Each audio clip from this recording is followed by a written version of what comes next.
Today we will discuss about the properties of H2SO4 sulphuric acid. हम जानते हैं अभी तक कि दो तरह के H2SO4 सल्फ्यूरिक एसिड का हम अभी तक यूज जानते हैं, diluted sulphuric acid and concentrated sulphuric acid. Diluted sulphuric acid जो होता है ये एसिड के सारे प्रॉपर्टीज को शो करता है।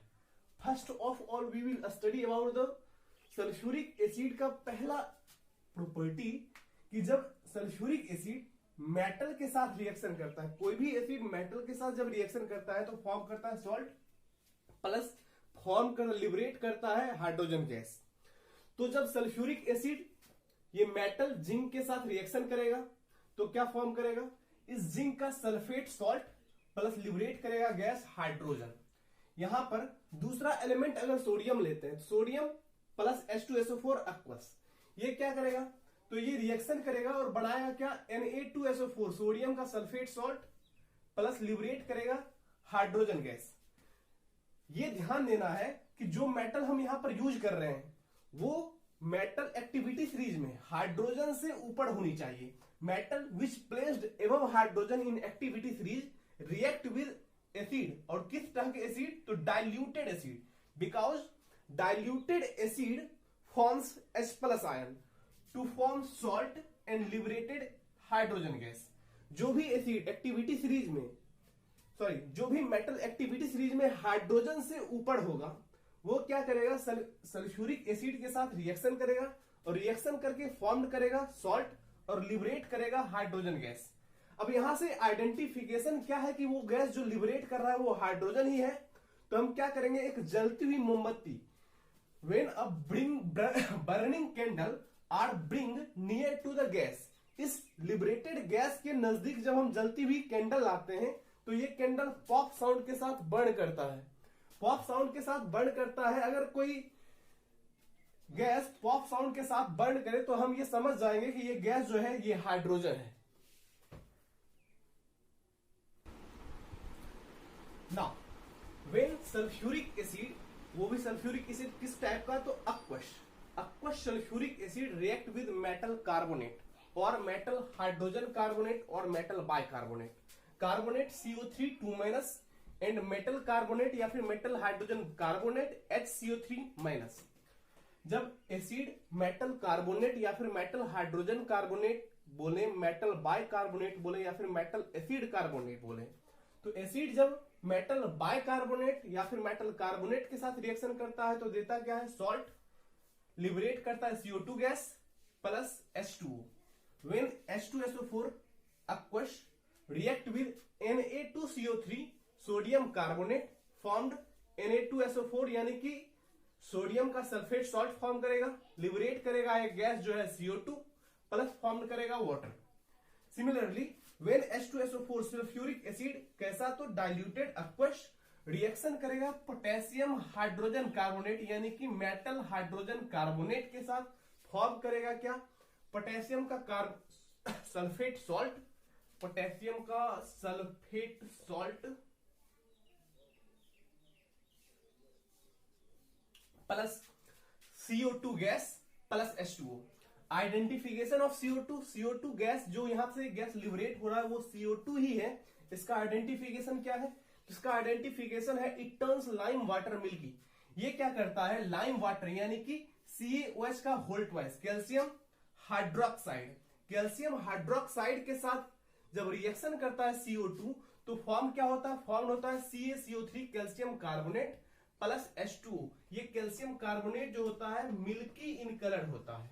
अब देखिए calcium carbonate plus water form होने का क्या रीजन है, यहां से देखिए कैल्शियम हाइड्रोक्साइड ये क्या है, किसी भी मेटल का हाइड्रोक्साइड और किसी भी मेटल का ऑक्साइड बेसिक इन नेचर होता है, और ये क्या है, कार्बन का हाइड्रोक्साइड, नॉन मेटेलिक ऑक्साइड।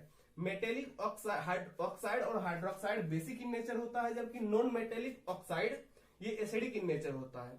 तो बेस प्लस एसिड का फॉर्म, जब बेस रिएक्शन करे एसिड के साथ तो फॉर्म करेगा सॉल्ट प्लस लिबरेट करेगा water.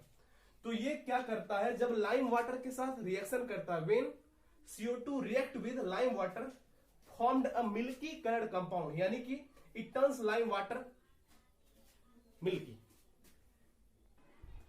when excess amount of CO2 is added to the lime water, यानी कि लाइम वाटर में जब एक्सेस अमाउंट में हम क्या करें, CO2 को ऐड करें तो क्या होता है, तो वहां से जो कैल्शियम कार्बोनेट फॉर्म हो रहा है उसमें हम एक्सेस अमाउंट में, यानी कि CO2 कितना, तो एक्सेस अमाउंट में ऐड करते हैं तो होता क्या है, कंपाउंड बनता है। ये क्या है, कैल्शियम हाइड्रोजन कार्बोनेट। और ये क्या होता है, इसका मिल्कीनेस डिसअपियर हो जाता है। This is milky in colour when excess amount of CO2 is added to calcium carbonate, its milkiness disappear. And now we will study about when acid react with metal sulfide. when जब acid reaction करे metal sulphide के साथ तो क्या होता है। अब देखते हैं कि जब मेटल रिएक्शन करे जब एसिड रिएक्शन करे मेटल सल्फाइड के साथ तो क्या फॉर्म होता है। Now we will study about reaction of acid plus metal sulfide, यानी कि जब रिएक्शन हो, किस रिएक्शन का, यानी कि रिएक्शन ऑफ एसिड, अगर एसिड का रिएक्शन मेटल सल्फाइड के साथ हो। मेटल सल्फाइड क्या होता है, SO3 -। जब reaction of acid with metal sulphide होता है तो फॉर्म होता है सॉल्ट, लिबरेट होता है वाटर, प्लस एक गैस यहां से रिलीज करता है, वो गैस है SO2। जब H2SO4, हम यहां स्टडी कर रहे हैं H2SO4 सल्फ्यूरिक एसिड के बारे में, तो H2SO4 aqueous, यानी कि when dissolved in water, तो H2SO4 aqueous जब रिएक्शन करता है मेटल सल्फाइड, किस मेटल का सल्फाइड, सोडियम का सल्फाइड के साथ, Na2SO3 सोडियम सल्फाइड के साथ, तो रिलीज होगा क्या, रिलीज होगा SO2 गैस, फॉर्म्ड होगा वाटर, प्लस फॉर्म्ड होगा सोडियम का सल्फेट सॉल्ट। जब यही सल्फ्यूरिक एसिड रिएक्शन करे जिंक सल्फाइड के साथ, फॉर्म क्या होगा, जिंक का सल्फेट सॉल्ट, लिबरेट क्या होगा, लिबरेट होगा SO2 गैस प्लस वाटर का फॉर्मेशन होगा। यहां से जो गैस रिलीज हो रहा है वो गैस SO2 ही है, सल्फर डाइऑक्साइड है। इसका क्या आइडेंटिफिकेशन है, तो इसका आइडेंटिफिकेशन है first, it turns lime water milky. जी, CO2 भी लाइम वाटर को मिल्की करता है, SO2 भी लाइम वाटर को मिल्की करता है। तो डिफरेंस क्या है, डिफरेंस ये है कि SO2 पोटेशियम परमैंगनेट, यानी कि turns KMnO4 potassium permanganate from pink और पर्पल। कोई कोई बुक इसके कलर को पिंक लिखता है और कोई कोई बुक इसके कलर को पर्पल लिखता है। तो इसके पोटेशियम परमैंगनेट के कलर को पिंक या फिर पर्पल से कलरलेस चेंज करता है, और पोटेशियम डाइक्रोमेट को, SO2 gas, sulphur dioxide gas, potassium dichromate को ऑरेंज से ग्रीन टर्न करता है। तो अगर कोई गैस लाइम वाटर को मिल्की करे, पोटेशियम परमैंगनेट को पिंक से कलरलेस करे, और पोटेशियम डाइक्रोमेट को ऑरेंज से कलरलेस करे, ऑरेंज से ग्रीन करे, तो ये समझ जाइए जो गैस रिलीज हो रहा है वो सल्फर डाइऑक्साइड ही है। When acid reacts with metal sulfides, जब एसिड का रिएक्शन मेटल सल्फाइड के साथ हो तो क्या होगा, सल्फाइड क्या होता है, S2-। तो जब एसिड का रिएक्शन मेटल सल्फाइड के साथ हो तो क्या होता है, फॉर्म होता है सॉल्ट, प्लस रिलीज होता है हाइड्रोजन सल्फाइड गैस। ये गैस जो होता है हाइड्रोजन सल्फाइड, ये एसिडिक बिहेवियर का होता है। तो होगा क्या, जब सल्फ्यूरिक एसिड, कैसा सल्फ्यूरिक एसिड, तो aqueous, when sulphuric acid dissolve in water, तो सल्फ्यूरिक एसिड aqueous रिएक्शन करे किसके साथ, मेटल सल्फाइड के साथ, तो फॉर्म करेगा क्या, इस सोडियम का सल्फेट सॉल्ट फॉर्म होगा, प्लस यहां से एक गैस रिलीज होगा, वो गैस है हाइड्रोजन सल्फाइड। याद रखना इस केस में वाटर का फॉर्मेशन नहीं होता है। सिमिलरली जब सल्फ्यूरिक एसिड रिएक्शन करे मैग्नीशियम सल्फाइड के साथ तो क्या होगा, तो बनेगा मैग्नीशियम का सल्फेट सॉल्ट, प्लस रिलीज होगा एसिडिक बिहेवियर वाला गैस हाइड्रोजन सल्फाइड। आइडेंटिफिकेशन क्या है कि ये गैस हाइड्रोजन सल्फाइड ही है, तो आइडेंटिफिकेशन है it's smell is like rotten egg, इसका गंध जो होता है सड़े हुए अंडे की तरह होता है। अगर कोई गैस कहीं से रिलीज हो रहा है और उसका गंध सड़े हुए अंडे की तरह है तो समझ लीजिए वो गैस जो है हाइड्रोजन सल्फाइड है। Second, it turns lead acetate CH3COPV dark, ये लेड एसिटेट को डार्क टर्न करता है। तो ये भी एक इंडिकेटर की तरह वर्क कर सकता है कि जो अगर कोई गैस लेड एसिटेट को डार्क टर्न करे तो वो गैस क्या होगा, हाइड्रोजन सल्फाइड होगा। नाउ डाइल्यूटेड सल्फ्यूरिक एसिड क्या होता है, एसिड के सारे बिहेवियर को शो करता है। चाहे वो इंडिकेटर्स पे हो तो इंडिकेटर्स पे भी डाइल्यूटेड सल्फ्यूरिक एसिड अपना इफेक्ट दिखाता है। और जो सारे एसिड के प्रॉपर्टी को हम स्टडी कर चुके हैं वो सल्फ्यूरिक एसिड सारे प्रॉपर्टी को शो करता है। Now we will discuss about the concentrated sulphuric acid. हम कल बता चुके हैं कि concentrated sulphuric acid strong oxidising agent, strong dehydrating agent और नॉन वोलाटाइल एसिड की तरह बिहेव करता है। तो first of all we will study about the oxidising agent.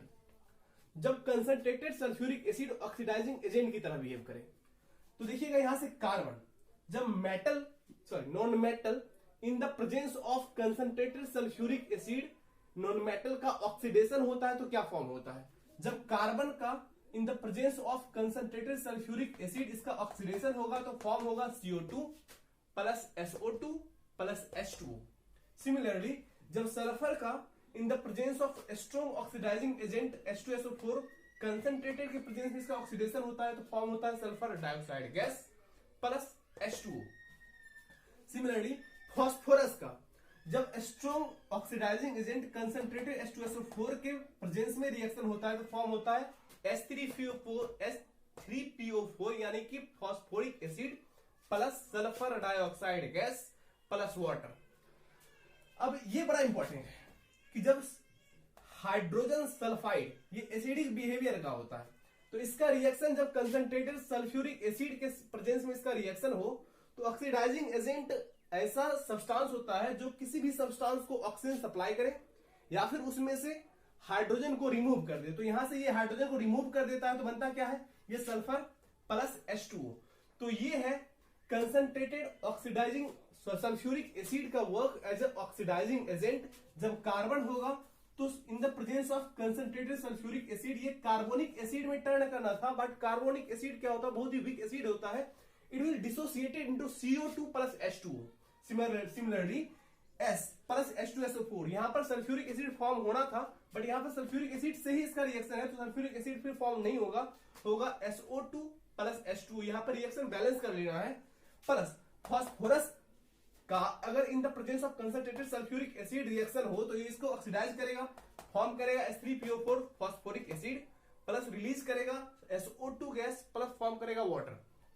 Similarly ये हाइड्रोजन सल्फाइड ये जो होता है एसिडिक इन बिहेवियर, ये गैस होता है, इसका रिएक्शन होगा कंसंट्रेटेड H2SO4 के प्रेजेंस में तो ये क्या करेगा, इसको ऑक्सीडाइज करेगा। ऑक्सीडाइज करने के लिए क्या करेगा, ये इससे हाइड्रोजन को रिमूव कर दे। ऑक्सीडाइजिंग एजेंट वो होता है जो कि ऑक्सीजन या तो सप्लाई करे या फिर हाइड्रोजन को रिमूव कर दे। तो यहां से इसको इसके हाइड्रोजन को रिमूव कर देगा, फॉर्म करेगा सल्फर प्लस H2O। तो ये था कंसंट्रेटेड सल्फ्यूरिक एसिड का use as a oxidising agent. Now concentrated H2SO4 works as a dehydrating agent. Dehydrating agent क्या होता है, substance that removes water from inside the compounds, जो कि क्या हो कंपाउंड के अंदर से वाटर मॉलिक्यूल को सक करके बाहर निकाल ले, ऐसे कंपोनेंट को हम डिहाइड्रेटिंग एजेंट कहते हैं। अब यहां से देखिएगा एथेनॉल का in the presence of concentrated H2SO4 at 170 degree C, यानी कि टेम्परेचर कितना मेंटेन होना चाहिए तो 170 डिग्री सी पर जब कंसंट्रेटेड H2SO4 के प्रेजेंस में एथेनॉल का रिएक्शन होता है तो ये क्या करता है, कंसंट्रेटेड H2SO4 एथेनॉल के अंदर से वाटर मॉलिक्यूल्स को रिमूव कर लेता है। यहां से देखिएगा ये स्ट्रक्चर है एथेनॉल का C2H12345OH, that means C2H5OH, C2H5OH। Ethanol से क्या करे, अगर वाटर मॉलिक्यूल्स को रिमूव कर ले, कैसे करेगा, यहां से देखिएगा ये H और OH, ये H प्लस OH क्या फॉर्म करेगा, वाटर। तो ये यहां से वाटर मॉलिक्यूल्स को इनसाइड द एथेनॉल से ये क्या करे, रिमूव करके बाहर कर ले, तो यहां पर बनेगा H2O प्लस। यहां से देखिएगा कार्बन कितना 2, हाइड्रोजन कितना 1 2 3 4, 1 2 3 4। जो ये कार्बन की वैलेंसी 4 होती है तो इसकी वैलेंसी को सेटिस्फाइड के लिए हम यहां पे लाते हैं डबल बॉन्ड। तो ये क्या है, ये है एथ, 2 कार्बन के लिए आता है एथ और डबल बॉन्ड के लिए इन, तो ये क्या है, ये है एथीन। यहां पर हम स्टडी कर रहे हैं concentrated H2SO4 as a strong dehydrating agent. तो now we will study about, now we will discuss about the dehydration of cane sugar. Cane sugar C12H22O11 यानी शुगर, चीनी को। चीनी का डिहाइड्रेशन क्या होता है, C12H22O11। इसमें हम क्या करेंगे, कंसंट्रेटेड H2SO4 के प्रेजेंस में इसका रिएक्शन करवाते हैं। तो क्या करता है कंसंट्रेटेड H2SO4, ये स्ट्रॉन्ग डिहाइड्रेटिंग एजेंट की तरह वर्क करता है। ये इनसाइड द शुगर से क्या करेगा, वाटर मॉलिक्यूल को सक करके बाहर निकालेगा। तो यहां पर बनेगा क्या, 11 मॉलिक्यूल्स ऑफ H2O वाटर को रिमूव करेगा। तो यहां से बनेगा क्या, ये 12 कार्बन, यानी कि 12 हमने कोफिशिएंट डाला यानी कि बैलेंसिंग के लिए। अब यहां से क्या है, ये कोक या फिर इसको चारकोल भी कहते हैं। ये चारकोल कहां से बना है, ये चारकोल बना है डिहाइड्रेशन करने से। किसके डिहाइड्रेशन से, शुगर के डिहाइड्रेशन से। तो शुगर के डिहाइड्रेशन से ये चारकोल बना है, इसलिए चारकोल को हम शुगर चारकोल कहते हैं। Now we will discuss about the concentrated H2SO4 as a non volatile agent. Non volatile agent या फिर नॉन वोलाटाइल एसिड क्या होता है, ऐसा एसिड जो कि इजीली वेपराइज ना हो, यानी कि जो वेपराइज ना हो। नॉन वोलाटाइल एसिड का यूज करते हैं हम फॉर्म करने के लिए वोलाटाइल एसिड। वोलाटाइल एसिड क्या होता है, ऐसा एसिड जो इजीली वेपराइज हो जाए। हमारे सिलेबस में दो ऐसा एसिड है जो कि इजीली वेपराइज होता है, वो क्या है, तो वो है HCl and HNO3, hydrochloric acid and nitric acid. तो इसको फॉर्म करने के लिए हम यूज करते हैं नॉन वोलाटाइल एसिड को, इसका रिएक्शन करवाते हैं सॉल्ट के साथ। तो यहां से देखिएगा नॉन वोलाटाइल एसिड क्या है हमारे सिलेबस में, तो H2SO4 कंसंट्रेटेड, इसका रिएक्शन करवाते हैं NaCl के साथ। और रिएक्शन में टेम्परेचर रखते हैं below than 200 degree C. Below than 200 degree C रखने से क्या होता है, ये अपना H2SO4 जिसकी विसिटी 2 होती है, ये अपने दोनों H+ आयन को यहां से रिमूव नहीं करेगा, ये अपने एक ही H+ आयन को रिमूव करेगा। ये एक H+ जाएगा इस Cl में। Now we will discuss about, जब क्या करें, ये वोलाटाइल एसिड Cl फॉर्म करने के लिए हमको क्या करना होगा, एक ऐसा सॉल्ट लेते हैं इसमें क्लोरीन हो, तो NaCl प्लस इसका रिएक्शन करवाते H2SO4 कंसंट्रेटेड के साथ। तो ये और टेम्परेचर मेंटेन करते हैं below than 200 degree C. Below than 200 degree C क्यों, तो बिलो देन 200 डिग्री सी रखने से क्या होता है, ये H2SO4 अपने दोनों H+ आयन को इजीली रिप्लेस नहीं करता है, ये एक H+ को रिप्लेस करता है। तो ये एक H+ जाएगा Cl- के साथ, बनाएगा क्या, HCl प्लस फॉर्म होगा NaHSO4। तो ये क्या है, ये एक वोलाटाइल एसिड है, ये इजीली वेपराइज्ड होगा, इसलिए एरो ऊपर की ओर है। प्लस अगर हमको क्या फॉर्म करना है, SNO3 नाइट्रिक एसिड। तो नाइट्रिक एसिड फॉर्म करने के लिए एक ऐसा सॉल्ट लेते हैं जिसमें नाइट्रेट हो, तो KNO3 या फिर NaNO3। इसका रिएक्शन क्या हो, H2SO4 कंसंट्रेटेड के साथ करते हैं, टेम्परेचर रखते हैं बिलो देन 200 डिग्री सी। तो बिलो देन 200 डिग्री से रखने से क्या होगा, ये अपने दोनों H+ आयन को रिमूव नहीं करेगा, ये एक H जाएगा इस NO3 के साथ, बनाएगा क्या, SNO3, जो कि इजीली वोलाटाइल है। पर प्लस फॉर्म होगा, यहां से बचा क्या, HSO4, ये K के साथ जाएगा, बनेगा क्या, KHSO4, potassium hydrogen sulphate, plus form होगा वोलाटाइल एसिड SNO3। अब बोलेंगे temperature greater than 200 degree C क्यों ना रखे।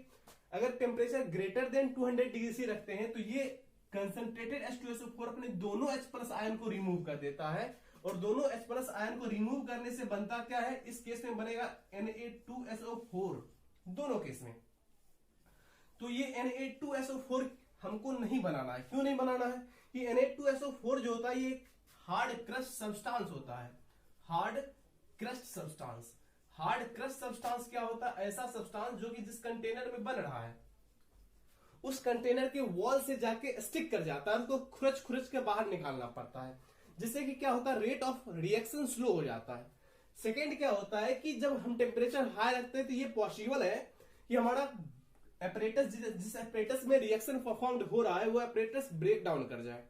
और थर्ड क्या है कि जब रिएक्शन से हमको वोलाटाइल एसिड बनाना है, और वोलाटाइल एसिड 200 डिग्री से कम टेम्परेचर पर भी फॉर्म हो रहा है, तो हम टेम्परेचर अधिक क्यों रखें, अधिक टेम्परेचर रखने से अधिक फ्यूल वेस्ट होगा। तो ये 3 रीजंस थे जिनसे हम क्या करते हैं, टेम्परेचर बिलो देन 200 डिग्री रखते हैं। ओके।